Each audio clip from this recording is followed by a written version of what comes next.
നമസ്കാരം. ലോകകപ്പ് ഫുട്ബോൾ മത്സരങ്ങൾ ആരംഭിക്കുകയാണല്ലോ. ലോകത്തിലെ ഏറ്റവും ജനകീയമായ കായിക മാമാങ്കം ഫുട്ബോൾ വേൾഡ് കപ്പ്, അതിന്റെ ആവേശകരമായ തുടക്കം ആ ദിവസങ്ങൾ വീണ്ടും വന്നണയുകയാണ്.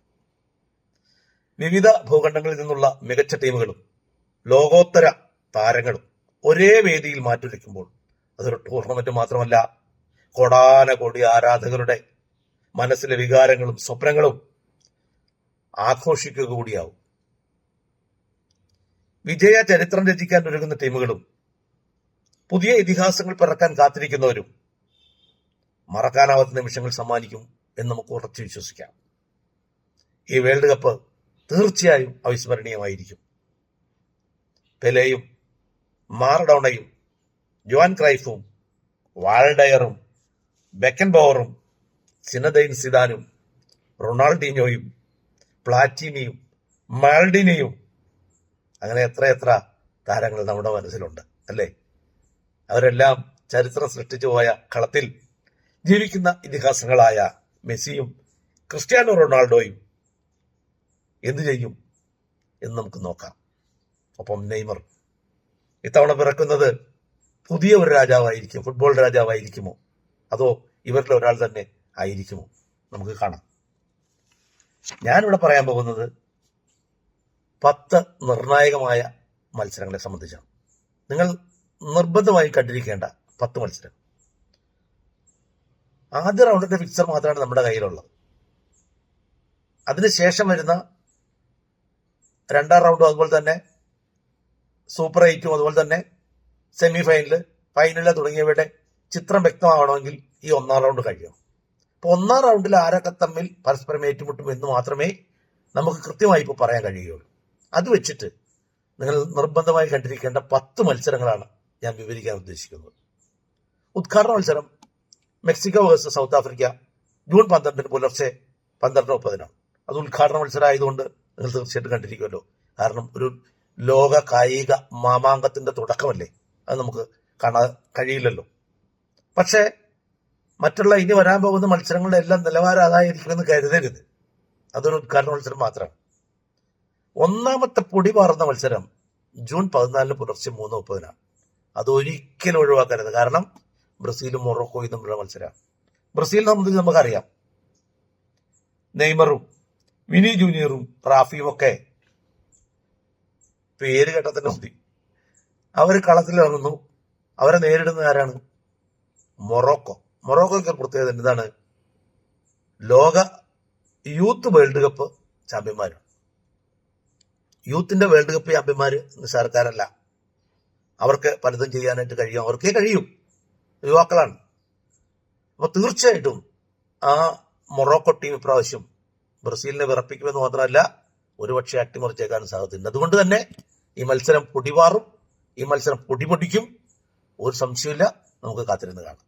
അതുപോലെ ഒഴിവാക്കാൻ കഴിയാത്ത മറ്റൊരു മത്സരം, നിങ്ങൾ നിർബന്ധമായി കണ്ടിരിക്കേണ്ട മറ്റൊരു മത്സരം, അതിന്റെ പിറ്റേന്ന് ജൂൺ 15 പുലർച്ചെ 1:30 നെതർലാൻഡ്സ് വേഴ്സസ് ജപ്പാൻ. നെതർലാൻഡ്സിന് നമുക്കറിയാം, ഓറഞ്ച് പടയാണ്. അവരെ തോപ്പിക്കുക എന്നുള്ള ഇരച്ചു കയറുന്ന എതിർ ഗോൾ പോസ്റ്റിലേക്ക് ഇരച്ചു കയറാണ്. 11 പേരിൽ ഗോളി ഒഴികെ 10 പേരും ഒരുമിച്ച് വന്നാലും അത്ഭുതപ്പെടേണ്ടതില്ല. അത്രയ്ക്ക് സമ്പന്നമായ ടീമാണ് നെതർലാൻഡ്സ്. ആ നെതർലാൻഡ്സ് നേരിടുന്നത് ഏഷ്യൻ ചാമ്പ്യന്മാരായ ജപ്പാനാണ്. ജപ്പാനും മറ്റൊരു ചരിത്രം കൂടിയുണ്ട്. ജപ്പാൻ കാത്തുവച്ചിരിക്കുന്ന, ആരോടും വെളിപ്പെടുത്താത്ത ഒരു രഹസ്യം ഇത്തവണത്തെ വേൾഡ് കപ്പ് ക്വാളിഫയറിൽ നമ്മൾ കണ്ടു. അത് തീർച്ചയായും ആവർത്തിക്കും ഈ വേൾഡ് കപ്പില്. അപ്പൊ അതുകൊണ്ട് തന്നെ ഈ മത്സരം ഏഷ്യൻ ശക്തികളായ ജപ്പാനും അതുപോലെ തന്നെ ഓറഞ്ച് പടയും തമ്മിലായിരിക്കും. ആ മത്സരം തീർച്ചയായും നിങ്ങൾ കണ്ടിരിക്കണം. അത് വളരെ നിർണായകമായ ഒരു മത്സരമായി മാറും, പൊടിപാറുന്ന മത്സരമായിരിക്കും. അതുപോലെ അതിന്റെ പിറ്റേന്ന് ജൂൺ 16 പുലർച്ചെ 12:30 ബെൽജിയം വേഴ്സസ് ഈജിപ്ത് മത്സരം. ബെൽജിയത്തിനെ പറ്റി പറയുകയാണെങ്കിൽ Romelu Lukaku, Jeremy ഡോക്കു, Kevin Brunei തുടങ്ങിയ ലോകപ്രസിദ്ധരാണ്. ക്ലബ്ബ് ഫുട്ബോളിൽ മുതൽ നമ്മൾ അവരെ ഓരോ ഇഞ്ചിലും അവരെ പിന്തുടർന്നുകൊണ്ടിരിക്കുന്നവരാണ്. ലോകം മുഴുവൻ ആരാധകരുള്ള ഈ ബെൽജിയം പട, വമ്പൻ പട എന്ന് വേണം പറയാം. ഈ വമ്പൻ പട കളത്തിലിറങ്ങുമ്പോൾ അവരെ നേരിടുന്നത് ഈജിപ്താണ്. ഈജിപ്ത് ആഫ്രിക്കയുടെ കറുത്ത ശക്തികളാണ്, ആഫ്രിക്കയുടെ കരുത്താണ് ഇരുണ്ട ആഫ്രിക്കയുടെ ഇരുണ്ട ആഫ്രിക്കയുടെ കറുത്ത ശക്തി എന്ന് വേണമെങ്കിൽ പറയാം, അല്ലെങ്കിൽ ഇരുണ്ട ആഫ്രിക്കയുടെ ഇരുമ്പുലക്ക എന്ന് വേണമെങ്കിൽ പറയാം. അതാണ് ഈജിപ്തായി. ഇരുമ്പുലക്കയെ ഓടിക്കാൻ കഴിയില്ലല്ലോ. കാരണം എന്താണെന്ന് വെച്ച് കഴിഞ്ഞാല് ഈജിപ്തിന്റെ ഒമർ മർമോഷ് മോസല അവർ ആഫ്രിക്കൻ കാര്യത്തിൽ എന്താ കാണിച്ചു തരും. അപ്പൊ അതുകൊണ്ട് ഈ മത്സരം നമ്മൾ ഒരിക്കലും ഒഴിവാക്കരുത്. ജൂൺ 16 പുലർച്ചെ 12:30. അതുപോലെ ജൂൺ 17 പുലർച്ചെ 12:30 മറ്റൊരു മത്സരം ശ്രദ്ധേയമാവും. France versus Senegal. ഫ്രാൻസിന്റെ ടീമിനെ നിങ്ങൾക്ക് അറിയാലോ. ഫ്രാൻസിന്റെ ടീം എന്ന് പറഞ്ഞാൽ കിലിയൻ എംബാപ്പെ, റയാൻ, ഉസ്മാൻ, ഒലിസ, ഇവരാണ് ഫ്രാൻസ്. അപ്പൊ ഈ ഫ്രാൻസിന്റെ ടീമിനോട് എന്ന് പറഞ്ഞു കഴിഞ്ഞാൽ അത് ലോകത്തെ നമ്പർ 1 ടീമാണെന്ന് പറഞ്ഞാൽ അത്ഭുതമില്ല. എന്തുകൊണ്ട് ചാമ്പ്യന്മാരാവാൻ സാധ്യതയുള്ള ടീം. പക്ഷെ അവരെ നേരിടുന്നത് സെനഗലാണ്. ഇതൊരു രാഷ്ട്രീയ പ്രാധാന്യമുള്ള ഒരു മത്സരമാണ്. കാരണം കഴിഞ്ഞ കാലം വരെ, കുറച്ച് നാളുകൾക്ക് മുമ്പ് വരെ സെനഗല് ഫ്രാൻസിന്റെ തന്നെ അധീനതയിലുണ്ടായിരുന്ന ഒരു പ്രദേശമാണ്. ഇപ്പോഴാണ് സ്വാതന്ത്ര്യം പ്രഖ്യാപിച്ചത്. സ്വാതന്ത്ര്യം പ്രഖ്യാപിച്ച ശേഷം നടക്കുന്ന ആദ്യത്തെ മത്സരത്തിൽ തന്നെ സെനഗലും ഫ്രാൻസും മുഖാമുഖം വരുന്നു. അത് വേൾഡ് കപ്പിലാണ് എന്നുള്ളതും ഇത് വളരെ ശ്രദ്ധേയമായി മാറും. രാഷ്ട്രീയമായ പ്രാധാന്യം, രാഷ്ട്രീയ നേതാക്കന്മാരും സാമൂഹിക സാംസ്കാരിക രംഗത്തെ പ്രഗത്ഭരും അതുപോലെ തന്നെ മുഴുവൻ പൗരപ്രമുഖരും പൗരമുഖ്യരും ഫുട്ബോൾ പ്രേമികളും ഒക്കെ തന്നെ വളരെ ആകാംക്ഷയോട് കാത്തിരിക്കുന്ന ഒരു മത്സരമായിരിക്കും സെനഗലിനെ സംബന്ധിച്ചത്. സെനഗലിന് നഷ്ടപ്പെടാൻ ഒന്നുമില്ല, ഫ്രാൻസിനാണെങ്കിൽ നഷ്ടപ്പെടാൻ ഉണ്ട് തന്നെ. അപ്പൊ അതുകൊണ്ട് തന്നെ ഈ മത്സരം വളരെ പ്രധാനപ്പെട്ടതായി മാറും. അപ്പൊ അത് ഒരിക്കലും നഷ്ടപ്പെടുത്തരുത്. ജൂൺ 18 പുലർച്ചെ 1:30 അടുത്ത മത്സരം. England versus Croatia. അല്ലെ, അതിനെ മരണ പോരാട്ടം എന്ന് വേണമെങ്കിൽ പറയാം. അങ്ങനെയാണ് അതിനെ വിശേഷിപ്പിക്കാൻ പറ്റുള്ളൂ. ഇംഗ്ലണ്ടിന്റെ ഹാരി കെയ്ൻ, ബുക്കായോ സക്ക, ഖോലെ, ഇസ അവരൊക്കെ നമുക്ക് നേരത്തെ തന്നെ അറിയാവുന്ന ആൾക്കാരാണ്. ഇംഗ്ലണ്ടിന്റെ വെള്ളക്കുപ്പായത്തിൽ ഇറങ്ങി വരുന്ന ഇവരെ കാണുമ്പോൾ തന്നെ നമുക്ക് സന്തോഷമാണ്. അപ്പൊ അവർ നേരിടുന്നത് ക്രൊയേഷ്യ മോശക്കാരല്ല. ക്രൊയേഷ്യക്ക് പഴയ ശക്തിയിലേക്ക് തിരിച്ചു വരാനോ, അപ്പൊ തിരിച്ചു വന്നു ഞങ്ങൾ എന്ന് അവർ തിരിച്ചു വന്നു എന്ന് തെളിയിക്കേണ്ട ഒരു മത്സരമായി മാറും ഈ ഇംഗ്ലണ്ട് ക്രൊയേഷ്യ. അതുകൊണ്ട് തന്നെ അത് മരണ പോരാട്ടം ആയി മാറും. ഇവിടെ ആര് ജയിക്കുമെന്ന് പറയാൻ പറ്റില്ല. അപ്പോൾ ആ മത്സരം നിർണായകമാണ്. ജൂൺ 18 പുലർച്ചെ 1:30 നിർബന്ധമായും കണ്ടിരിക്കുക. അടുത്ത മത്സരം ജൂൺ 22 രാത്രി 10:30 അർജന്റീന വേഴ്സസ് ഓസ്ട്രിയ. അർജന്റീന അതുപോലെ തന്നെ താരസമ്പന്നമായ മറ്റൊരു ടീമാണ് അർജന്റീന. താരസമ്പന്നമാണ് എന്ന് പറയാതിരിക്കാൻ പറ്റില്ല. അപ്പൊ അങ്ങനെയുള്ള ഈ അർജന്റീനയുടെ ലൈനപ്പ് നമുക്കറിയാലോ. Messi, Julian Alvarez, Martinez, Enzo Fernandez അവരൊക്കെ കളത്തിലിറങ്ങുകയാണ്. അർജന്റീനയ്ക്ക് വേറൊരു പ്രത്യേകതയുണ്ട്, നിലവിലുള്ള ചാമ്പ്യന്മാരാണ്. അപ്പോ ഡിഫൻഡിങ് ചാമ്പ്യൻ എന്നാണ് പറയുക നിലവിലുള്ള ചാമ്പ്യന്മാര്. അപ്പൊ ഇവർക്ക് ഈ ചാമ്പ്യൻ പട്ടം നിലനിർത്തണം. പക്ഷേ ഇവർക്ക് നേരിടാൻ കിട്ടുന്ന ഓസ്ട്രിയ വേറൊരു പ്രത്യേകതയുണ്ട്. ഓസ്ട്രിയ ഒരു യൂറോപ്യൻ രാജ്യമാണ്, യൂറോപ്യൻ ശക്തിയാണ്. അപ്പോ ലാറ്റിൻ അമേരിക്കൻ ശക്തിയും യൂറോപ്പിന്റെ ശക്തിയും, ലാറ്റിൻ അമേരിക്കൻ ശൈലിയും യൂറോപ്പിന്റെ ശൈലിയും മാറ്റുരയ്ക്കുന്ന നിർണായകമായ ഒരു മത്സരമായി മാറും. അതുപോലെ തന്നെ ഓസ്ട്രിയ നല്ലൊരു ടീമാണ്, അവർ തോൽപ്പിക്കുക എളുപ്പമല്ല. അതിന് മെസ്സി വേർപ്പൊഴുക്കേണ്ടി തന്നെ വരും. നമുക്കത് കാത്തിരുന്ന് കാണാം. 1.5 മണിക്കൂറിന് അപ്പുറത്തേക്ക് മത്സരം നീളും, തർക്കമില്ല, നമുക്ക് നോക്കാം. അതുപോലെ തന്നെ ജൂൺ 26 പുലർച്ചെ 1:30 വമ്പൻ ശക്തികളായ ജർമ്മനിയും ഇക്വഡോറും തമ്മിലുള്ള മത്സരം. ഇവിടെയും യൂറോപ്പും ലാറ്റിൻ അമേരിക്കയും തമ്മിലുള്ള ഒരു മത്സരം നമുക്ക് കാണാൻ കഴിയും. ജർമ്മനി യൂറോപ്യൻ ശക്തിയാണെന്ന് മാത്രമല്ല പലകുറി ചാമ്പ്യന്മാരായിട്ടുള്ള ടീമാണ്. ഇപ്പോഴും പരിചയസമ്പന്നരായിട്ടുള്ള ഫ്ലോറൻസ് വാട്സ്, ജോഷുവ കിമ്മിൻസ്, ജമാൽ തുടങ്ങിയ താരങ്ങൾ അവർക്കുണ്ട്. അത് താരസമ്പന്നം ആണെന്ന് മാത്രമല്ല അവർ ശക്തരാണ്.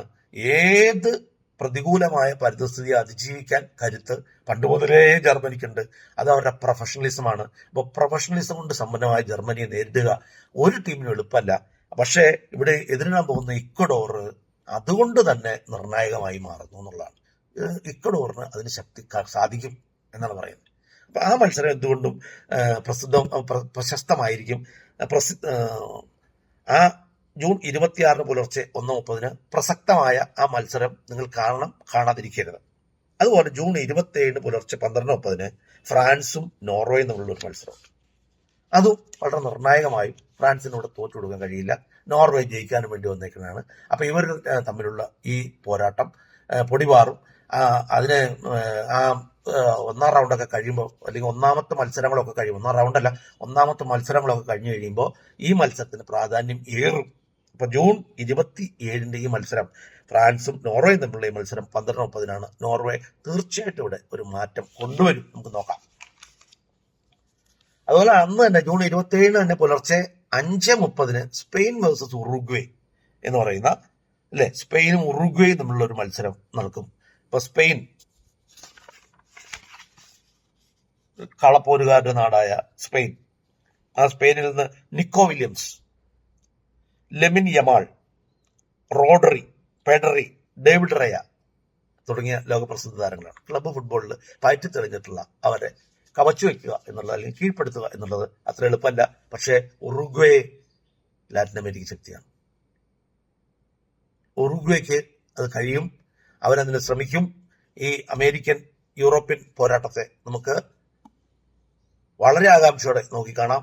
വളരെ സന്തോഷത്തോടുകൂടി ആ മത്സരത്തിന്റെ ഗതിവിഗതികൾ നമുക്ക് നിരീക്ഷിക്കാം. അപ്പൊ അത് വിട്ടുപോകുന്ന ജീവന്മാരുടെ പോരാട്ടമാണ് സ്പെയിൻ വേഴ്സസ് ഉറുഗ്വേ. ജൂൺ 28 പുലർച്ചെ 5 മണിക്കാണ് 10ാമത്തെ മത്സരം. ഞാൻ പറഞ്ഞിട്ടുള്ള നിങ്ങൾ ഒരിക്കലും ഒഴിവാക്കാൻ കഴിയാത്ത, അല്ലെങ്കിൽ ഒഴിവാക്കാൻ പാടില്ലാത്ത 10 മത്സരങ്ങളുടെ ലിസ്റ്റാണ് ഞാൻ പറഞ്ഞിട്ടുള്ളത്. അതിൽ 10ാമത്തെ മത്സരം ജൂൺ 28 പുലർച്ചെ 5 മണിക്കാണ് കൊളംബിയ വേഴ്സസ് പോർച്ചുഗൽ. എല്ലാ കാലത്തും എന്തെങ്കിലും വ്യത്യസ്തമായിട്ടുള്ള ഇത് കാഴ്ചവെക്കുന്ന ടീമാണ് കൊളംബിയ. അതുപോലെ തന്നെ പോർച്ചുഗൽ. ഈ രണ്ട് ടീമുകളെ കുറിച്ച് നമുക്കറിയാം. അപ്പൊ ഇവർ തമ്മിലുള്ള ഈ മത്സരം ഇത് നിർണായകമായി മാറും. ആരാണ് ജയിക്കുക എന്ന് പറയാൻ ഇപ്പൊ സാധ്യമല്ല. എന്തായാലും ആ മത്സരം നമുക്ക് കാണാം. അപ്പോൾ ഈ 10 മത്സരങ്ങൾ നിർബന്ധമായും നിങ്ങൾ കണ്ടിരിക്കണം.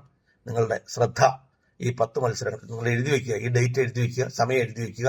ആ സമയത്ത് അലാറം വെച്ച് ഈ മത്സരങ്ങൾ കാണുക. അപ്പോൾ വേൾഡ് കപ്പിന്റെ ആവേശത്തിലേക്ക് നിങ്ങൾക്ക് സ്വാഗതം. നന്ദി, നമസ്കാരം.